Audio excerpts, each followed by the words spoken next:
Well, hi, my name is Amy Greenberg, and I think the first thing I would like to say is that this is a huge honor to be able to share my story with you all. I've been told that my life has been very interesting. I think that's true, but also I've had people tell me that there's some inspiration in my life story that I think that other people could maybe take hope from or learn from. So here we go.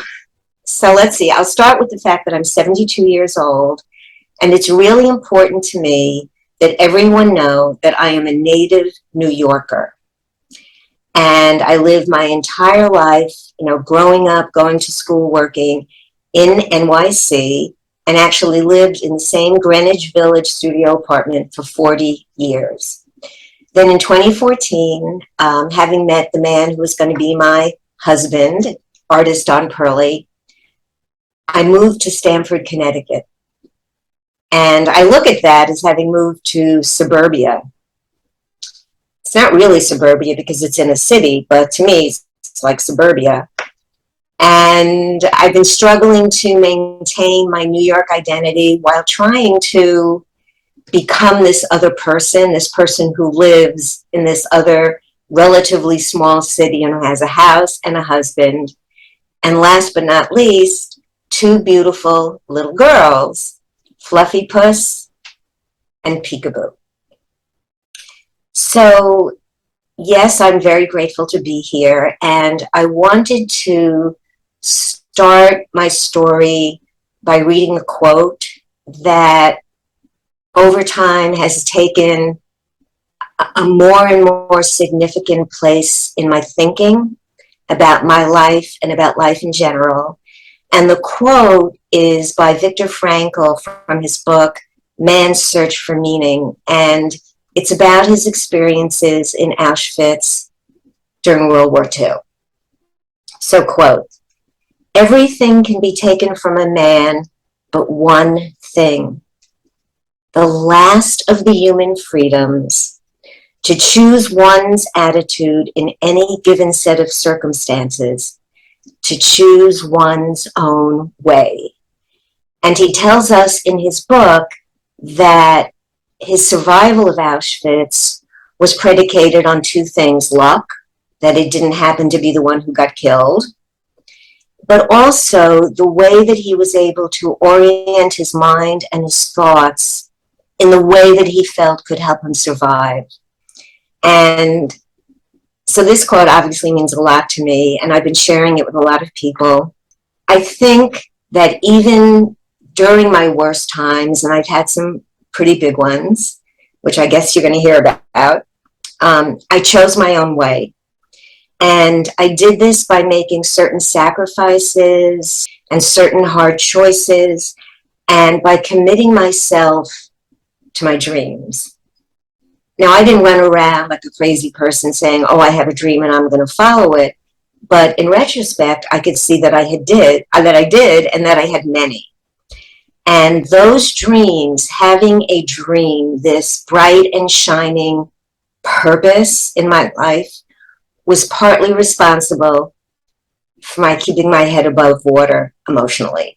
So this is a little difficult to talk about. So there are a couple of things I would like to say, sort of like a little list that to set the stage for what follows. And I think really the big one is that I've always lived to work.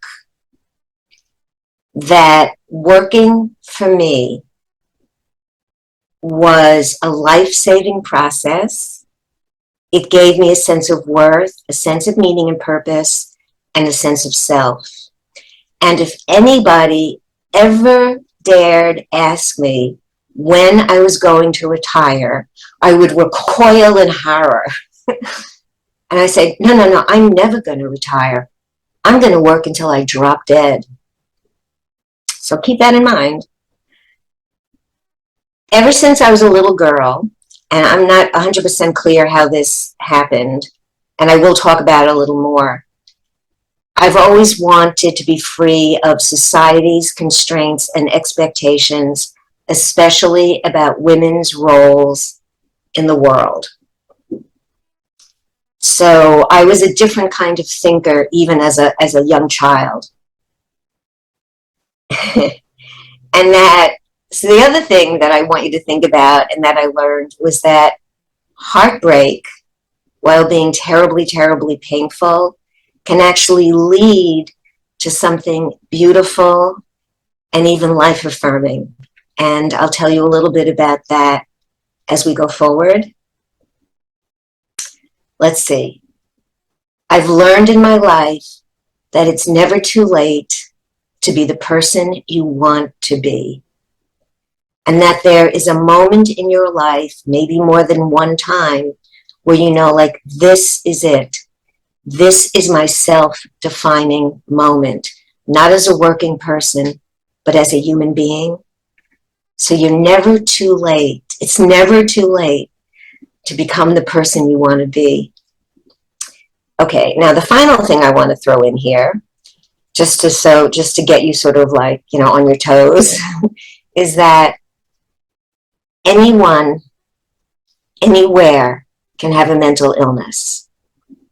Doesn't matter how old they are, or what their gender is, or their income, or where they live. Never make any assumptions about anybody, because you never really know what's going on with them. And anybody on this planet can suffer from a mental health problem. And that's something that's near and dear to my heart, as you will see. So, getting the story rolling, I think I was born an optimist. And I say this because I walked at 9 months, and then I was running by 10 months. And I think, and there's a picture that you'll see, and I think that picture sort of like tells it all in terms of who I was. Somebody who liked to get up and go. So as a young girl, I engaged in pretend play. And I would go into my bedroom and I would close the door, and my parents and my brother, my older brother, would know not to disturb me. And I role played.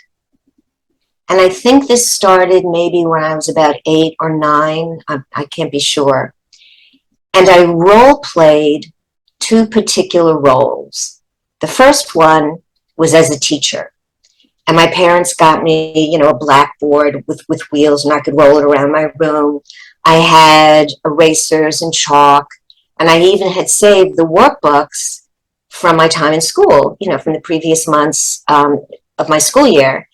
And my students were my dolls and my stuffed animals. And I kid you not, I took this really, really seriously. I taught my dolls and my teddy bears and my other little animals reading, writing, and arithmetic. They were very well educated. So if I wasn't playing teacher, I was playing store owner.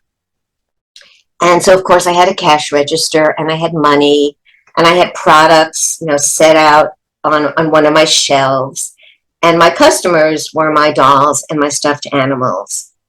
And the thing that I think there are 2 things that I think that's really important, that at that young age, 8 or 9, let's say, there were things I knew about myself.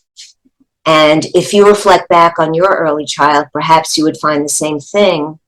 There were harbingers of who I was going to become. And it was the fact that I was so focused on acting out and embodying the roles of teacher or businesswoman. And the thing that I never did, and I think this is also very telling, was that I never engaged in mom play. So I never put my dolls in a baby stroller. I didn't have a baby stroller. I didn't want a baby stroller. I never fed them with a bottle. I never burped them or diapered them or talked to them in any kind of mom-like way. And no, it never entered my mind. And now that I'm actually thinking about it even more, it just seemed kind of sad in a way. that I never wanted to even take a little time to appropriate that role of being a mother. And I think that maybe, that's part of my DNA to really be focused on work. But I think that there was something else that was driving my focus on this kind of role playing, pretend play, which was that I was living in a home that was very unsafe emotionally. My father had a fierce, volcanic, unpredictable rage, and his rage would erupt, very suddenly if my mother or I or my brother said something he didn't like, or if they had friends over and they disagreed with him, he would start screaming. And it was very, very, very frightening. And making it worse for me was that he presented sexualized language and behaviors toward me for most of my life. The thing is that my mother, who was a very intelligent woman and was a very accomplished nurse, could not protect herself or my brother or me from him.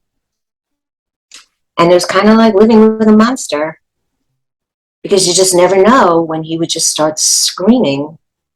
And I can only imagine what the neighbors thought, but the neighbors never said anything. And the thing that began to happen from very early on is that my mother would suffer from periodic bouts of depression. And so when my father had an outburst, she would go into their room and close the door, and I could hear her crying. And for some reason, I don't really understand this, I took it upon myself to be her comforter, to go into the room and put my arms around her and sit with her and let her cry. But meanwhile, I didn't cry. And nobody took care of me in this very messy, scary environment in which I was brought up. However, there was one bright note. My brother had gotten married, and he and his beautiful wife adopted a dog. And the dog's name was Hercules, who was sweet as sugar and very funny, and I don't know, maybe not all that bright, but very affectionate. And I came to believe that the only person on this earth who loved me unconditionally was this dog. So at least I had the dog. So at age 16, not surprisingly, I experienced a year-long depression. And I remember the world as being very dark. And the thing is, I was still very social. I was really social. I went to all the Sweet 16s, but inside me, the world was a dark, dark place. And then something weird began to happen in my family, my extended family. So my mother has or had 7 siblings. And we were all very close, and we'd have family parties, maybe at Hanukkah, or maybe a dinner or a birthday party. And as many aunts and uncles, and my parents and I, and my brother, and would get together in somebody's home, and we'd have a party. And then what I began to notice was I'd go, let's say, to a Hanukkah party, and I'd look around, and I'd say, where's Aunt Sylvia? And somebody would come over to me and say, oh, Aunt Sylvia is okay. She's just away for a little while, but she'll be back. Okay. So then there would be another party maybe 2 months later, and, counting heads and looking around, and, oh, wow, where's Uncle Ben? Oh, don't worry about it, dear. Uncle Ben just went away for a little while. He'll come back. And that kept happening over and over and over, and nobody explained this to me. Nobody offered any information. Nobody seemed to even consider that maybe the children should know why their favorite aunts and uncles were just coming in and out of their lives. And it wasn't until at least my late 20s that I was told that each one of them, one by one, had been hospitalized in a psychiatric hospital in New York State, and were receiving electric shock therapy. So so I'm 16, 17, 18, 19. I'm in college. I went to a local college. And by the age of 19, I was a mess. And I was extremely, extremely anxious. Extremely anxious. And I really began to think that I was myself headed for the loony bin and that somebody was going to fry my brain. And then one day, I remember my mother was talking to our next door neighbor in the apartment building in which we lived in Brooklyn. And I heard the neighbor say, "Oh, I'm going to see a therapist at that community center place in Midwood," which was a section of Brooklyn. And man, the wheels in my head began to turn, and I thought, therapy, therapy, therapy. So one day after school, this was in college, but I was going to a commuter school. I hopped on the bus and I went over to this place. And I walked in. It's hard to talk about, even though it's like a million years ago. And I walked up to the woman at the desk, and I remember saying, and I don't remember all that much about my childhood, especially details, but this I remember. I looked at her and I said, "I need help." Excuse me. I get a little choked up when I think about it. So that was the beginning of what turned out to be a life-saving therapeutic process for me. And what did therapy mean to me then at 19 or 20 or 21?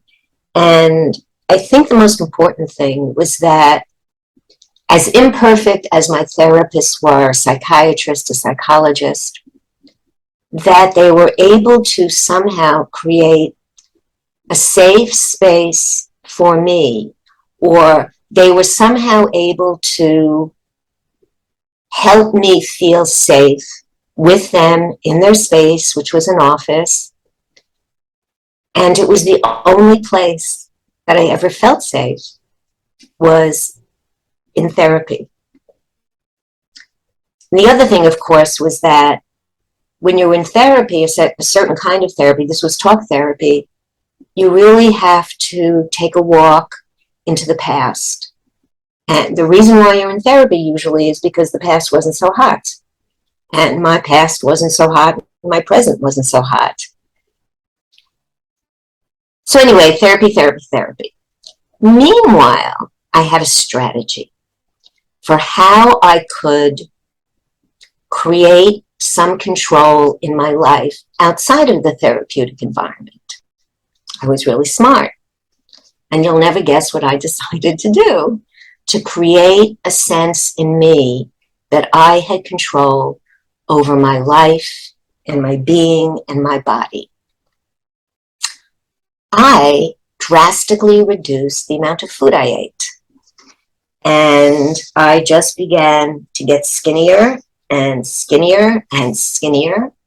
But luckily, at that time, and well, not today so much anymore, but at that time, definitely being skinny was the way to go. Excuse me. If you want to be attractive and sexy and beautiful, you got to be skinny. And what I realized was that by limiting the amount of food, I was able to control at least one thing that was happening to me. And you know what? I didn't like it when somebody noticed. When somebody would look at me, "You're too thin, you should eat more." I hated them. That's the anorexic's mindset. The thing that I've been thinking about this time of my life as a teenager and emerging into my 20s was that if there was one word that could describe what was going on in my own life and in the life of my family, my parents, and even in my extended family, one word I think would describe it beautifully, and that's the word secrets. Secrets. And I kept everything that was going on with me emotionally, the terrible fear I had of my father, the feeling of having been abandoned by my mother and having to be her protector, this shifting sense of self-worth that I always felt as a young girl and a young woman, needing tons of approval from other people and trying to find it any which way that I could. But I was carrying around this huge secret. And what I found out much, much later in life, in fact, only recently, was that this is called masking. And that's when you have the ability to hide your fears, your depression, your anxiety, perhaps underneath a very social persona, which I had. But also, and I'm going to come to this now, is that I was so dedicated to having a career and to be working and to be productive and to be a leader and to make my own money and be independent, that I could layer all of that over what was happening inside, and only slowly was what was happening inside changing. So my first step in the world of work was that I had this dream that I was going to teach English at the college level. I was going to be a professor. So I got a Master of Arts in English from New York University, which happened to be about a half a block from my studio apartment in Greenwich Village. How cool is that? And I was going through it, and again, dreaming that when I'm done, I'll start interviewing for a job and I'll be a professor. But being a New Yorker, there was always a time when, sooner or later I would have to take a taxi. And you should know they didn't have Ubers back then. We just had taxis. And being a very outgoing person and always curious about other people, I would always strike up a conversation with the cab driver, who invariably was a guy. And I would, in thinking that they were probably driving a cab for survival money because they were really an actor or maybe a playwright or an artist. And you'll never know what the vast majority of these taxi drivers told me. What they said, one after the other, was, I have a master's degree in English, or some would say, I have my PhD in English, and I can't get a job. Now, I didn't want to drive a taxi. So I understood that I had to scuttle that dream. But that was okay, because there was something about dreams that I understood even really early on, and that was that it's not the nature or like the content of the dream that really matters. It's how much you want it, you love it, and are willing to pursue it. I happened to be talking to a friend of mine, and she was working for a public relations firm. And she was telling me all these great stories, and I thought, well, that sounds like a lot of fun. So I got a job in a very big PR firm in Manhattan, and I loved it. I loved it. I loved it. I was writing press releases. I was calling media, on the phone, setting up interviews for my clients, going on road trips with my clients who had spokespersons, pitching sunglasses and, grape juice and fashion and even banks. And it turned out that this was my very first dream job. It was so wonderful. Well, I never take the easy way. So, and this is a super, super true story, like even truer than everything I'm telling you, because you're not going to believe this. So one morning, I remember it was in the spring, I woke up and was about to jump out of bed and get ready to go to work. And I had like this bolt of lightning just like hit my brain. And I heard a voice say to me, and I think it was my voice, you are going to be an actress. Now, I know that it kind of comes out of left field, but there's something I haven't yet told you about my father, which was he was not only an advertising executive and a great business writer, he was a playwright. So starting from the age of 3, and my mother loved the theater, he loved the theater. And starting, I'm sure I was like as young as 3 years old, my parents would take me to off-Broadway shows, off-Broadway shows, off-Broadway shows. And some of these would be staged readings of a new play, and some of these staged readings were from my father's work. And I remember we were in the Bowery in Manhattan, Lower Manhattan, and we went into this bar. I swear to God, it was like, it was like an old saloon or something like that. It was mostly men. And my parents take me, and I'm sure I was no more than 3 or 4. Maybe I must have been older, into the back. And in the back, they had a place set up for actors and to sit in chairs. And there were chairs around for the audience. And they did a reading of my father's play. And that would happen all the time. And then as I got older, they really then started taking me to the real stuff, Broadway musicals especially, which we all loved. So I think that show business and being an actor and a performer was literally in my blood. My wacko father seemed to have passed along a gift to me, which was this love of live theater. So I made a plan. I was still working at a PR agency, and I made a plan. And I'm not going to go into the details, but it was a good plan. And I was able to find myself some side gigs as a business writer. And I started taking acting classes. And it took me a while to find the right teacher, but I did. And she was amazing. The way she taught acting to beginners was the way my brain was organized, the way I thought about things. Very methodically, although this was not the famous method of Stanislavski and Strasberg, but the technique that she taught, which was based on the work of a very famous acting teacher, Sanford Meisner, was so precise and so logical. So you build a platform or a foundation of technique about how to read a script, but even more important, how to understand and develop a character and make choices for that character that you can believe in and enact, and then create a living, breathing reality for the audience in the theater. And I took to this like a duck to water. And I started doing off-Broadway plays and musicals, and then I did summer stock. And for 2 summers, I was part of an acting troupe, and we performed at the Edinburgh Festival Fringe, and I was the lead in 2 plays over there, and oh my God. And I was doing TV commercials and radio commercials and what they called industrial films, print ads.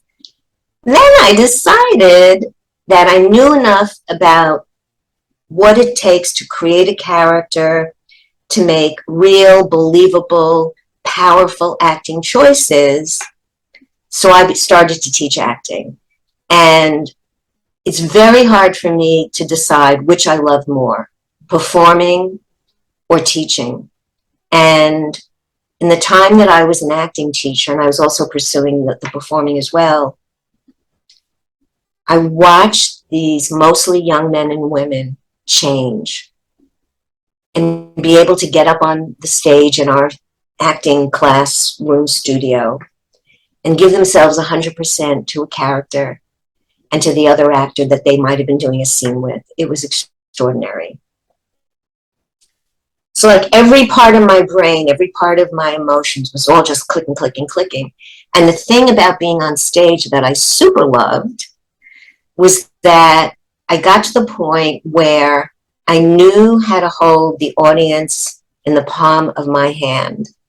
I knew what choices to make as an actor that would get those audience members just in, listening, laughing, smiling, being with me. And that sense of power that I had, and that sense of sort of control I had over the audience, which was never obvious to anybody, it just came across as really good acting, gave me such a sense of joy and completeness that I'd never felt in any other experience of my relatively young life. So during this period, this was like the early 80s, going to like the end of the 80s, about 10 years, we return our attention to my family. And during that period, my father tried to commit suicide 3 times. And I think that he tried, and the first attempt was the most impressive. He took a lot of pills, he swallowed a lot of whiskey, and he left a note for my mother. So that was his most serious attempt. And by the third one, I think we were really over it because we just knew that he was trying to manipulate us and get us to pay attention to him. But the good thing that came out of this was that he finally got a diagnosis when he was in the hospital the first time. Oh, I have to tell you something really bad. I wanted him to succeed.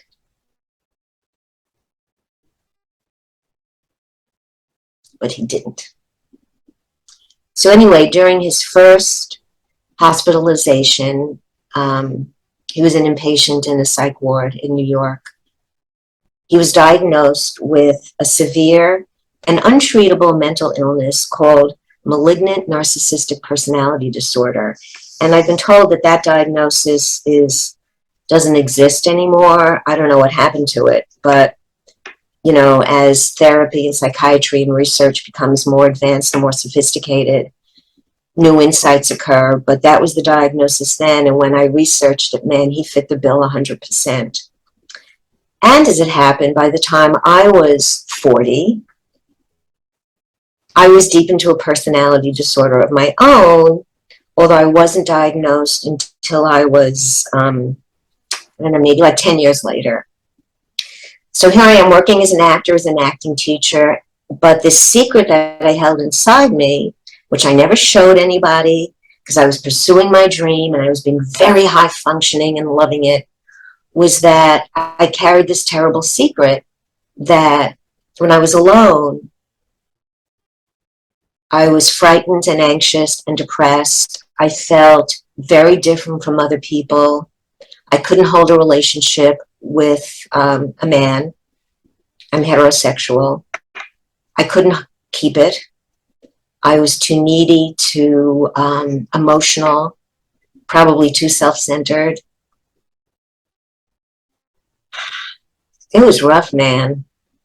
But it's really funny because there was this disconnect between my life in the world and my life with men and my life at home in my apartment or my, being out and about by myself. This fear and this anxiety never went away.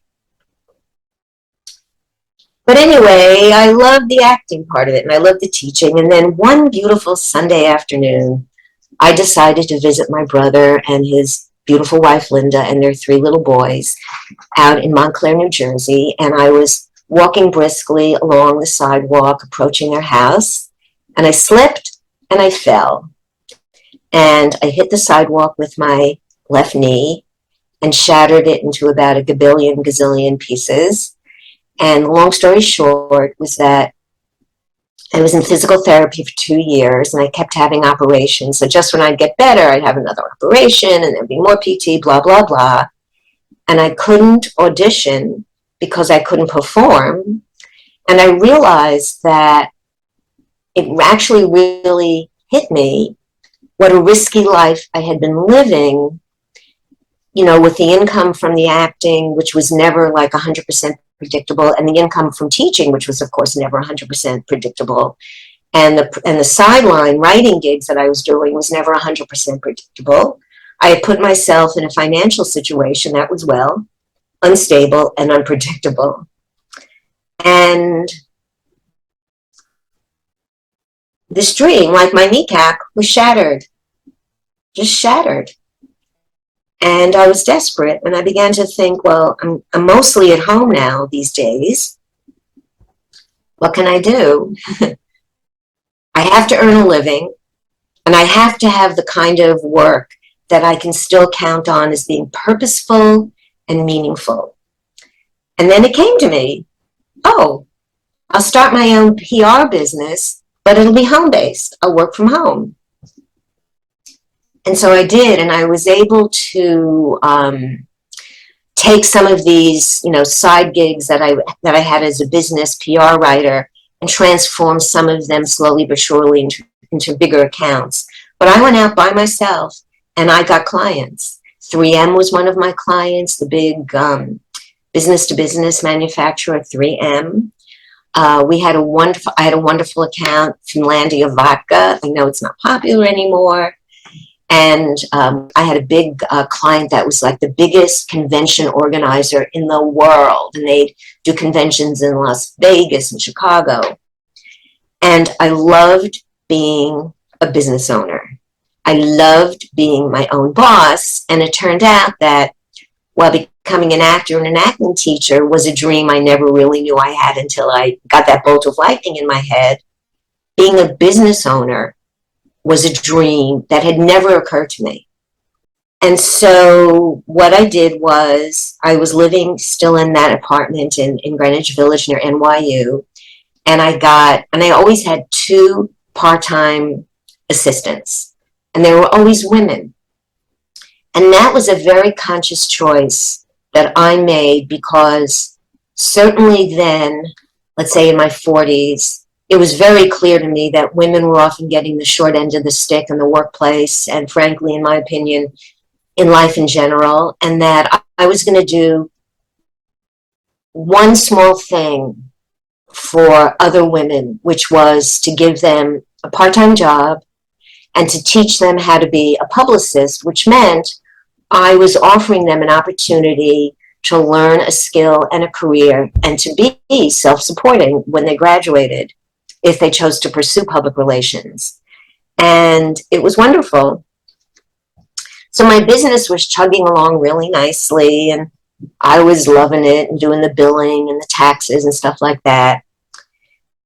But right there in the middle of my 40s, my mother began to change. And I would visit her and my father periodically. It was always extremely uncomfortable because I was filled with such hatred of him and resentment toward her. But I went and I visited, and I began to notice that she wasn't quite herself, and she had recently, up until then, was working part-time as a visiting nurse in Brooklyn, and then she was let go. And what I was told was that she had been making mistakes.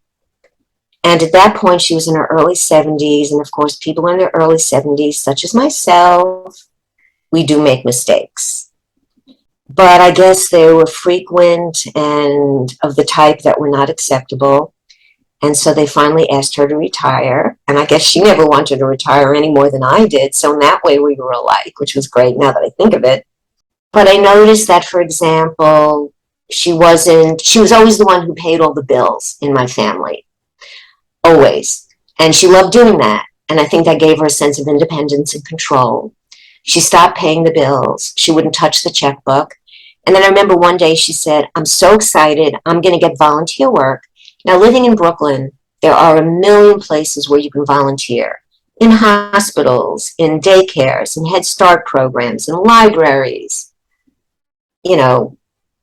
preschools. You can volunteer. Like, there were a gazillion million opportunities. My mother was very outgoing and very sweet.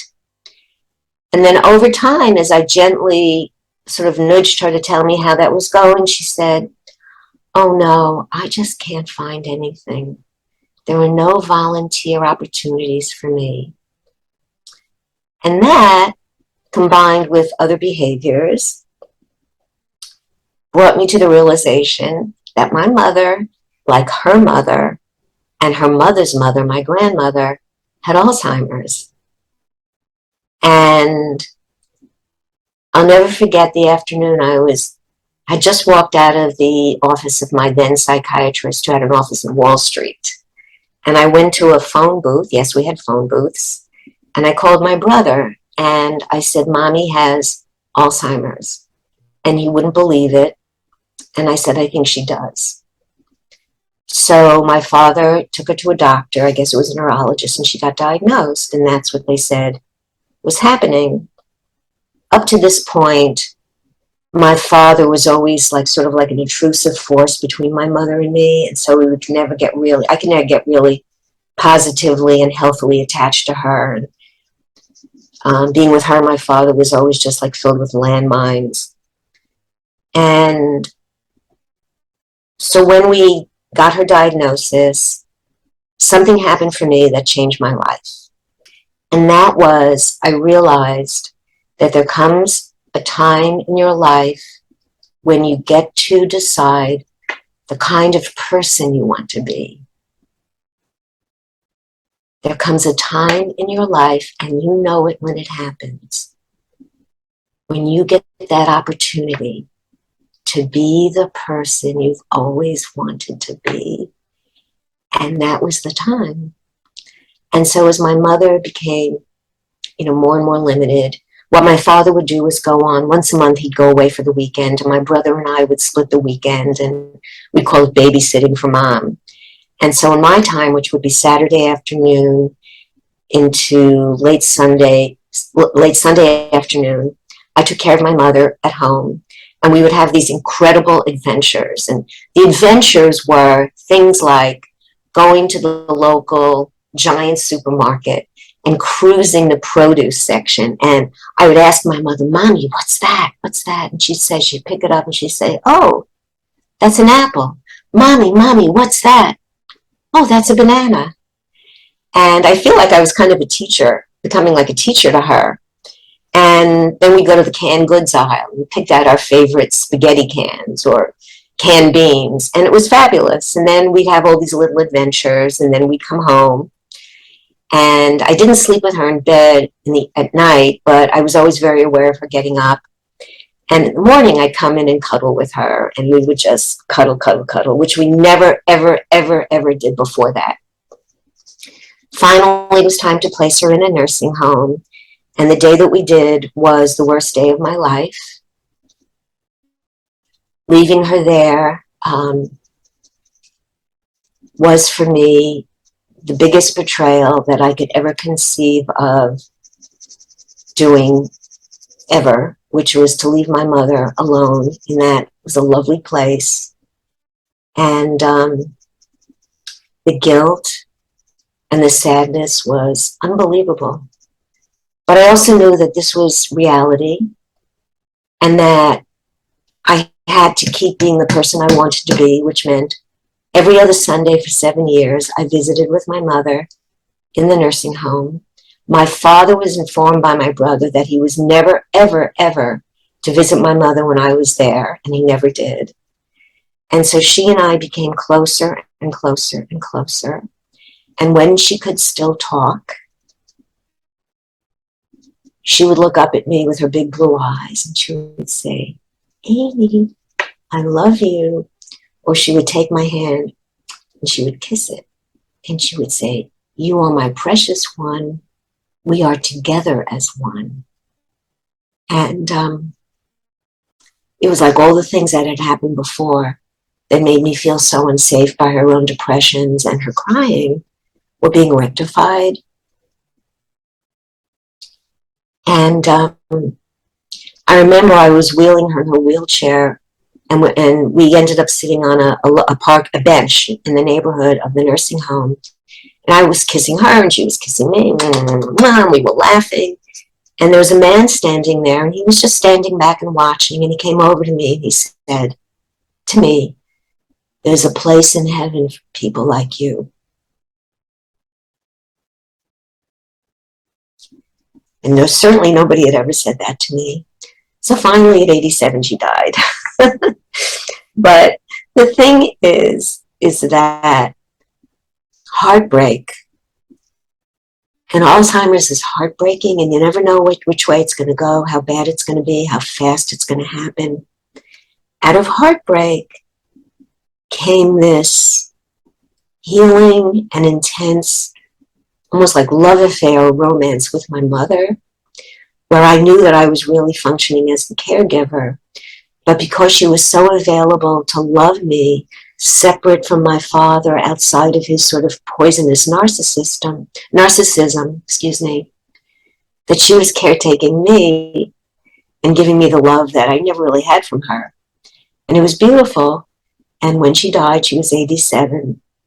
And I mourned her passing, but I felt at peace.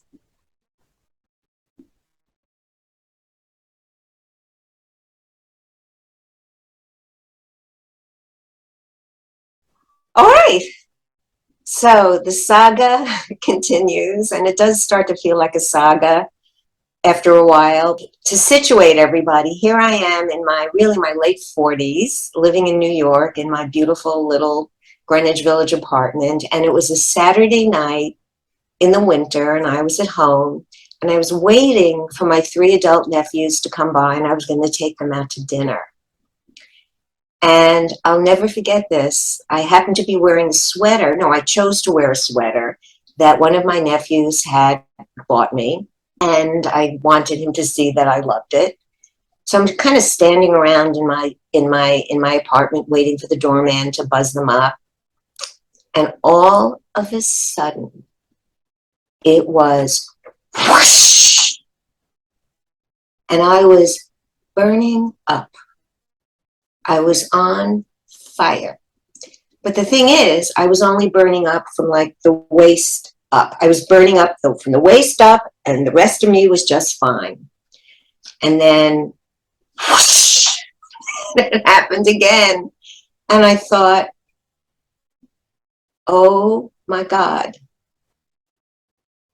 were those hot flashes? Hot flashes, hot flashes, menopause. Could it be? Now, let me tell you, and I think the women out there will really relate to this, maybe, who knows.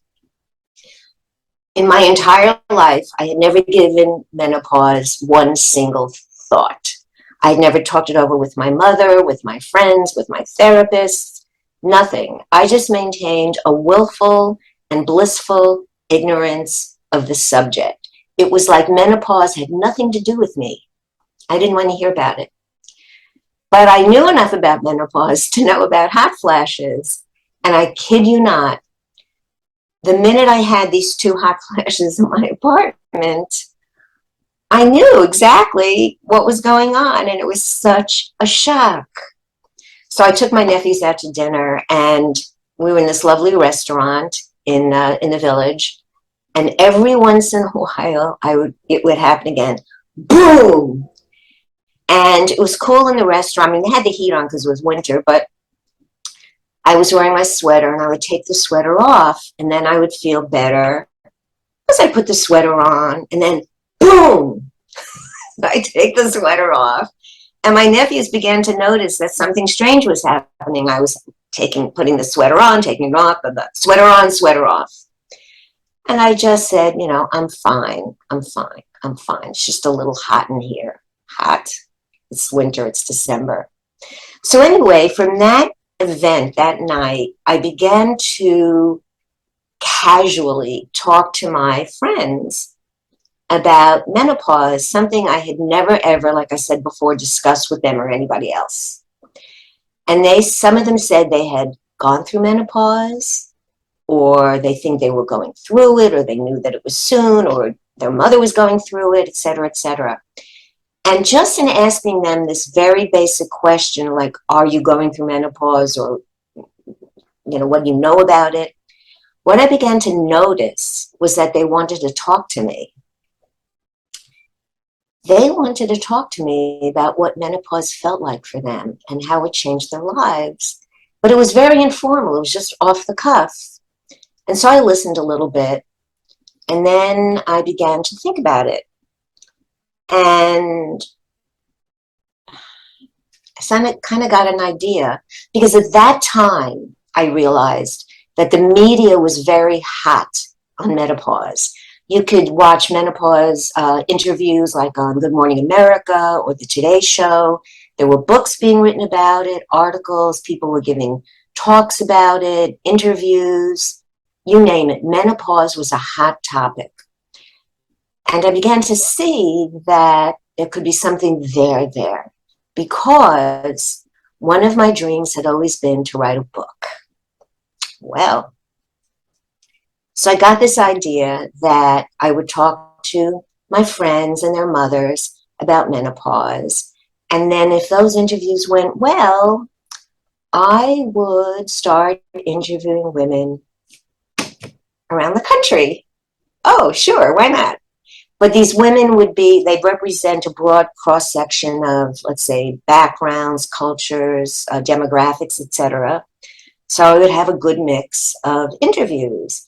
And then I would get an agent and we'd write a proposal, and then she'd sell my book to a publisher and we would publish these interviews. So I interviewed my friends and their mothers, and I got the hang of asking just a whole bunch of wonderful questions, and they spoke to me. And I found a transcriber in North Carolina, and I would send my audio cassettes to her, and she would transcribe them, and I would edit them. But in the meantime, I started putting out my networking feelers, and the first big fish that I landed was I was put in touch via the Ford Foundation, believe it or not, with a woman named Eloise Cobell, who was the founder and president of the Economic Development Bank of the Blackfeet Reservation, the Blackfeet Indian Reservation in Montana. And I called her up and I spoke to her and I said, I'm going to be writing this book and doing interviews. And do you think I could come out to the reservation and interview some of the women whom you know about their experiences? And she said yes. And so, to make a very long story a little bit shorter, I asked my friend Muriel, who at the time was 74, and I guess I was like 48, if she would fly with me and be my driver. And so she said, okay.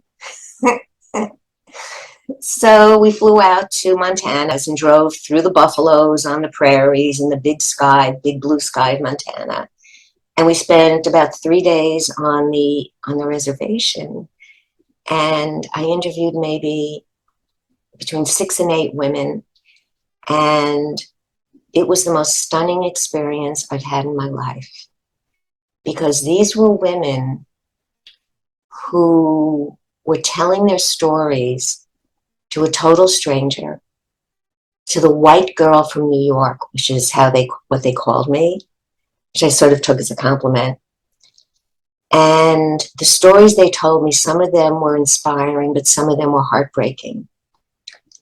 And I knew that what was happening between the women and myself in the process of hearing their stories was very profound and very important. I began to think, oh my gosh, this is like a big deal. So when I got done there, and the next trip we made was to Los Angeles, where I interviewed the minister of an African-American church and some of her parishioners. And there happened to be a community nearby of women from Thailand. And I connected with an interpreter because none of them spoke English. So I asked them questions in English, and the interpreter interpreted, and then she interpreted back, and so on and so forth. And so I interviewed them. And we came back, and I sent these tapes to the transcriber, and I edited them. And then in the meantime, I started looking for an agent. And I landed an agent, and she was lovely, and she loved this book. So the third big trip was to Gulfport, Florida, where there were a community of women who were gay, who were lesbians. And I thought, well, that would be an interesting take. So my friend Muriel and I, we'd flown together to Los Angeles, and now we flew to Florida, and I interviewed these women. And that was really interesting because many of them didn't come out until they had been married for years and had, at this point, adult children. Came back, had the tapes transcribed, started putting together a proposal, and it was done. And my agent sent the proposal, and the name of the book was called Sweater On, Sweater Off. And we packaged every proposal wrapped inside a beautiful sweater that I bought at a local department store. It was really awesome. And we were rejected. I can't even say the word. We were rejected, or my proposal was rejected by 26 publishers. The fallout from that, for me personally, was not only heartbreak, but I felt terrible guilt because I had taken these stories from these women, from their hearts and souls, and basically kind of sort of promised them that they would see the light of day and other people would read and share their experiences. And it never happened. And so I have all these cassettes and I have all these transcripts, and people have said, why don't you self-publish? But I don't know. I guess I just don't have the energy anymore to go through that process. So to this day, I just carry this heavy thing about that book. And anyway, I was still running my PR business, and I began to question my life path. And I think maybe it was influenced by all of these wonderful interviews that I had taken with these women. And I began to say to myself, Amy, what do you want on your tombstone? Here lies the world's greatest publicist. I literally would say that to myself, and then I would think, no, it's not enough. I want to do something that really feels meaningful in some way that I couldn't quite define. So I began to think about this as I was running my business. And then 9/11 happened. And my home office was about a mile and a half from what then became Ground Zero. This is also very tough to talk about. And I could very, very, very clearly see the World Trade Centers. It was as if they were looming over us, but they were at least a mile and a half away. And I saw the second building blow up. I was out on the street. I went out on the street. And then I saw one of the buildings implode. And when the second plane hit the second building, they approached from the north, and I was on the south side. My view was of the south side of that particular tower, and all of a sudden there was this gigantic explosion of flames. And then a little while later, I always forget the time frame, one of the buildings collapsed, and I saw that, and then that was awful, because I knew that all those people were going to die. The moral of this story is terrorist attacks are not good for the economy. And when you're running a small business, you're sort of living very close to the shoestring part of things. It's not good for your small business. And what began to happen was that my wonderful clients began to experience economic losses. They were losing business, whatever business they were in. And they began to cut back on their PR budgets, and they began to cut back on us. And I could see that gradually, the future, the immediate future, was that the current situation was my business was starting to be in trouble, along with everybody else's probably, and that the tide would not turn soon enough for me to rebuild it.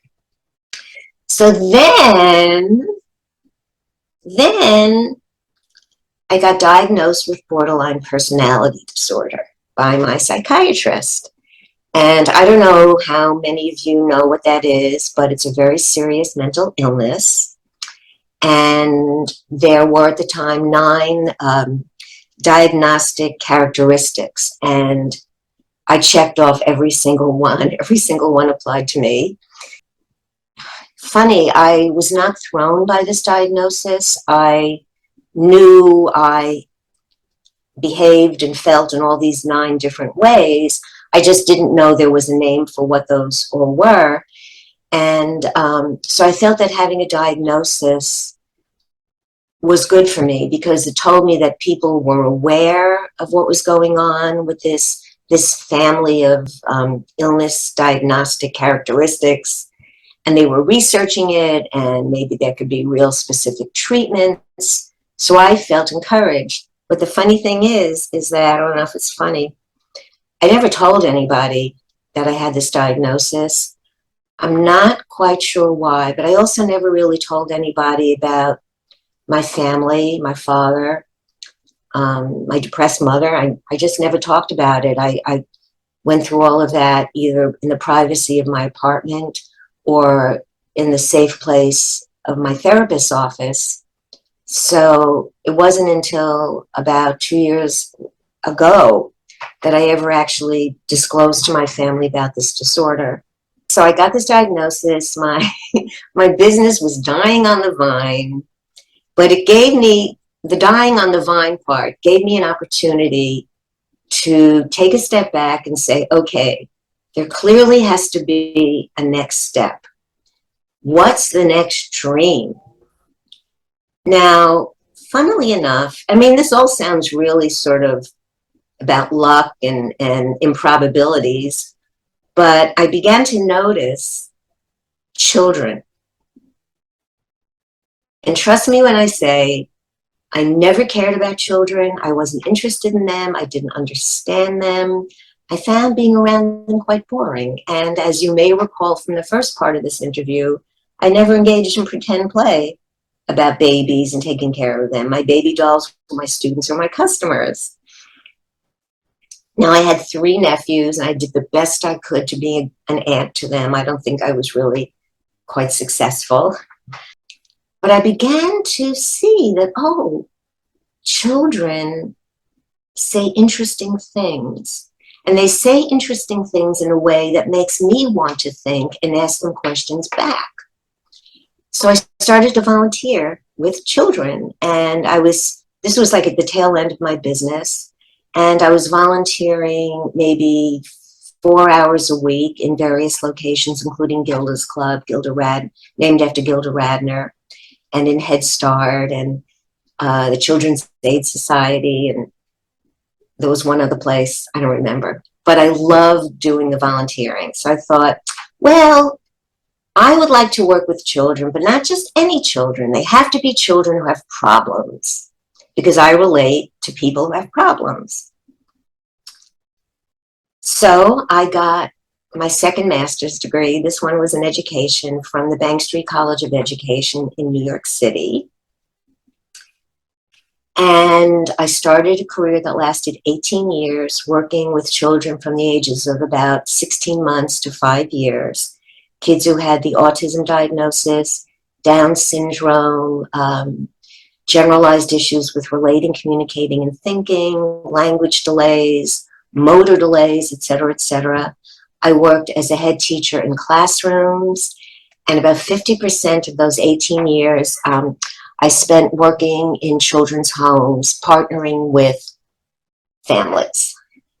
And it was amazing. So I soon began to realize that being a special educator was one of those dreams that I never thought I would have. I think that was the first one, or maybe, I don't know. But it was a dream that never would have occurred to me, but somehow did as I was maturing. And I loved working with these children. I had to be totally on alert every single second, looking at them, relating to them, empathizing with them, trying to understand their behaviors, their words, their feelings. It was fabulous. Okay, so I'm learning my new career, and it was really tough, challenging. And it occurred to me that with my 60th birthday rolling around, I might want to take a look at my personal life, which for the previous 10 years had been non-existent, zero. I completely withdrew from the dating market, having had a series of very disappointing relationships with with men who didn't get me, nor should they have gotten me. I was kind of messed up. But I thought, well, I'm still a hot chick, even though I'm 60. I looked 50. I was thin. So, and I had sworn I was never, if I ever went back to dating, I would never do online dating ever. So I met my husband online through eHarmony. He was the third guy I dated. And that was that. I mean, in my own head, I didn't say after the first date, oh, well, he's the one, but I just didn't feel like I needed to date anybody else. So that was Don Curley, my husband, who's the artist. And when I was 66 and he was 65, so I'm now 72, so that's 6 years ago. This Saturday is our 6th anniversary. We got married in Connecticut. I had given up my Greenwich Village apartment and bought a house by myself. I paid for a house. I never lived in anything other than an apartment, and there I was climbing upstairs just to go to sleep. So we got married, and the wedding invitation said, um, the wedding of the century. That was the title of the invitation. And the thing is, it really was the wedding of the century because, trust me when I say that nobody, Dawn or I knew, ever thought that we would ever get married. Nobody ever thought by the time we were in our 60s we were ever going to get married to anybody. And we did it. And it created quite a splash. And I found out through talking to one of my nephews who officiated at the wedding that he had told our story to some of his friends who were still single. And our story about, you know what, it really is never too late, because we did it very late, and we're in our 70s, and we're only celebrating our 6th anniversary. But we love each other very much. And so another dream I never knew that I wanted or that I had came true, because I really never thought I'd get married. But I did, let alone own a house and have 2 cats, Fluffy, Puss, and Peekaboo. So there I was married. I was working as a special educator, being a mom to these 2 little, beautiful little girly cats. And then COVID hit and knocked everybody sideways. And this was, of course, in March 2020. I was 70, and I was teaching at a small private school in Greenwich, Connecticut. And so while the administration was getting together the whole online, the Zoom classroom thing, I began to write stories about the pandemic, and I would send them to my friends and family to entertain them, maybe get some feedback. And it turned out that my friends and family really liked my stories. Don liked them, I liked them, they were funny. And so at one point somebody said, "Hey, Amy, why don't you start a blog?" And I said, "Great, I'd love to start a blog." "What's a blog?" And then they said something like, "It's a website, but you can change the content, and it can be very personal, and it can have different features, and blah, blah, blah." So I said, okay. So I hired somebody to help me start the blog, and I named it YouGottaLaugh.com. So it's been up and running for about 2.5 years now. I have more than 65 posts. There were humor stories, political satire, inspirational stories, songs, Broadway shows, oldies, whatever. Lots of hysterically funny videos, and 3 very bad recipes. I can only come up with 3. But trust me when I say they're really bad. So anyway, it was suggested that I read an excerpt from one of the stories, and I kind of hesitated because I don't know if I can do it justice, and it is only a segment, but what the heck. I've never shied from a challenge. So the name of this story, let me just take a little sip of my ice cold coffee. Good. And let me read you this, and you'll tell me what you think. So the name of the story is Spy Games, Loyalty, and Unconditional Love. When you're a wife, you must put up with things, other people's things. Of course, I didn't know this when I tied ye old knot in days of yore. I just thought the lucky winner, in my case, my sweet Donnie, would recognize what a privilege it is to put up with me and exhibit massive loyalty should I happen to, for example, go Looney Tunes on him, which, given my diagnosis, was a real possibility. Now, here's where unconditional love and loyalty come in. About 2 months into the lockdown, my Donnie lost his marbles. Yeah, it's true, I'm not kidding. What a total surprise. So one morning, he was poking around in the bathroom closet where we have a million tubes of, useless creams, a vast array of over-the-counter medications. We had 6 hairbrushes, 9 shower poofs, 11 combs, and 13 tubes of travel-sized toothpaste, as if we're ever going to travel ever again. Suddenly, I hear my Donnie screaming, "Honey, you're not going to believe this. The tubes and pills have expiration dates, and they've all expired. We've been placeboed. Come here, hurry.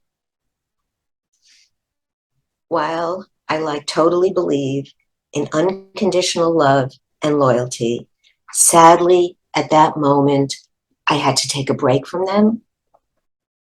You see, my Donnie's emergency was inconvenient because I was lying on the living room rug doing my butt of steel isometric exercises with Fluffy Puss planted on my chest with her back end pressed firmly into my chin.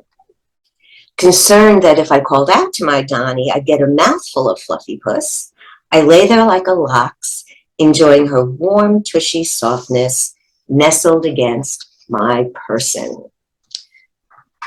Finally, crawling out from under, I sauntered up to the bathroom, where I observed a haphazard pile of closet detritus on the tile floor. My Donnie was lying atop the pile, whimpering, sweating, and moaning. Suddenly, he started flopping around like a desperate tuna just yanked out of the ocean. I shoved some Ativan down my Donnie's throat, dragged him by his feet into the bedroom, and left him on the rug where, snoring like a tea kettle, he slept for 4 hours. The pile is still there to this very day. Figuring that my Donnie loves his pile, I've moved my toiletries to the downstairs bathroom. Because I know if I wait long enough, he'll make it go away, because that's unconditional love. Still, being my Donnie's wife is no easy task. Like when I was sound asleep, and I suddenly felt this huge yanking, and the next thing I know, I have no sheet, no comforter, no blanket, but my Donnie is wrapped cozily inside the 3 layers like a caterpillar in a chrysalis. Careful not to wake the king from his much-needed slumber, I gently unwrap him just enough to have a little bit of blanket to protect me from the cold room. Well, the very next thing I know, it's 7 o'clock in the morning, and my Donnie rolls over towards me and says, accusingly, I really need you to be more considerate with the blankets. In conclusion, my Donnie, you have my unconditional love, my true love, and my loyalty, till death do us part, and even after that. Okay, that's the story. Part of it, just part of it. So let's return to October 2020 and the economic impact of, this was in October 2020. The economic impact of COVID began to really make itself felt on this small school I was working in, and they were losing students and losing tuition money. And then one day the school director called me into his office and boom! He said, we can't afford your salary. And my salary was minimal, trust me. We can't afford your salary. We've eliminated your position. And then right there in that moment, I was out on my ass. It was like, boom, not again. And here's the thing. Having lived to work my entire life and unemployed against my will for the first time, I was shell-shocked. And the shell shock lasted up until around January 2021. So I was pretty calm for November and December of 2020, with the holidays and all that, what there was to them.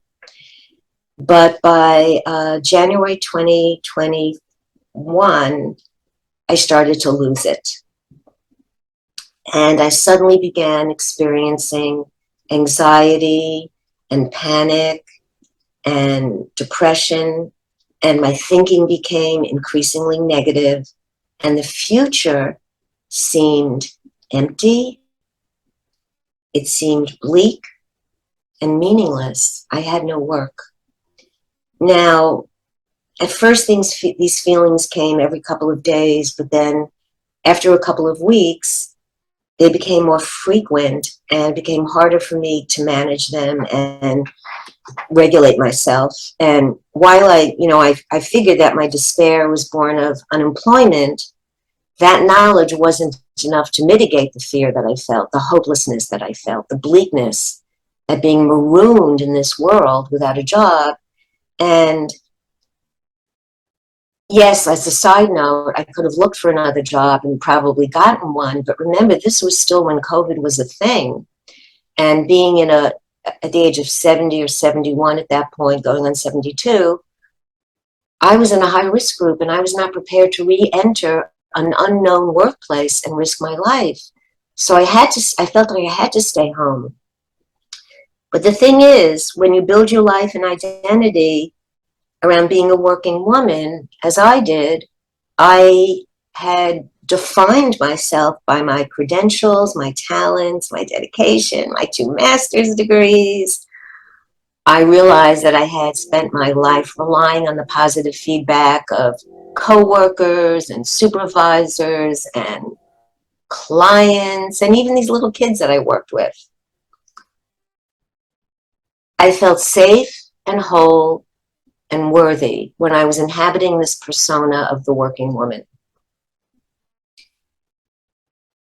And I started to create that when I was like 9 or 10 and I was doing pretend play in my bedroom. So in sum, working gave me a sense of self, a sense of belonging, a sense of meaning and purpose. But when it was pulled away, there was a crash.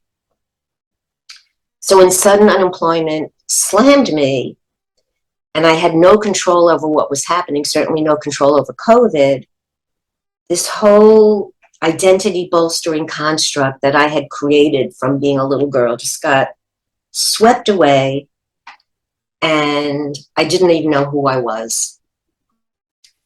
And I experienced my unemployment as an absolutely catastrophic loss.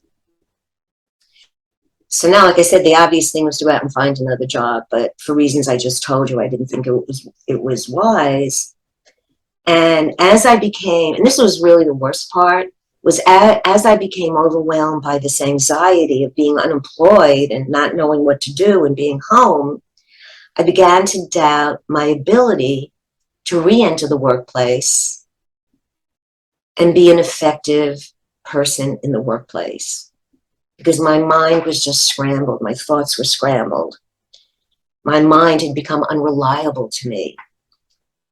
And so the days felt empty. I felt empty. And my life had changed dramatically, and I couldn't stand it. Now, I got help. A lot of help. And I tell the full story of this difficult period in YouGottaLaugh.com. So if you go on the blog and go to the category, the drop-down menu of categories called Going Viral, it's the first story that you'll see. And it's called How COVID Built Me a Stronger Self. So I guess it sort of had a happy ending. So now I'm 72, and I've been grappling with this new way of being in the world. And I've been focusing on activities and projects and experiences that reflect my values and even allow me to help other people, perhaps even to help other people pursue their dreams. But I've been struggling with what I should be doing. And so I have the blog, and maybe there'll be a podcast, who knows. But about a year and a half ago, I started an online parent support group, and that's been going on, like I said, for about a year and a half, twice a month. It's free. And people come and go, but we have a core group of parents, mothers and one father, and we just got a new member the other day, and I love it. And we're online for an hour and a half, as I said, 2 Mondays a month, and it's really a blessing. And we've all gotten to know each other really, really well. I've been coaching a parent with a child who has autism.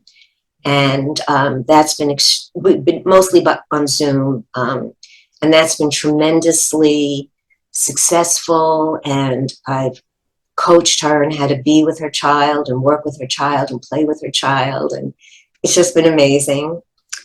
And in September, two things are going to happen. I will be volunteering with a group called the Den for Grieving Kids. And these are kids, obviously, who've experienced a loss, and I'll get a training.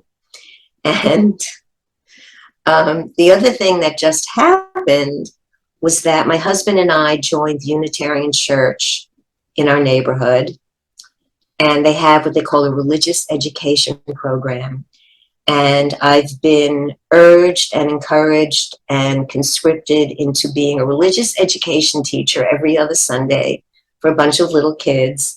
Now, religion is not my thing, but the Unitarian principles are based on social justice, peace, love and compassion for others, respecting and preserving and loving nature, et cetera, et cetera. It's really, really solid.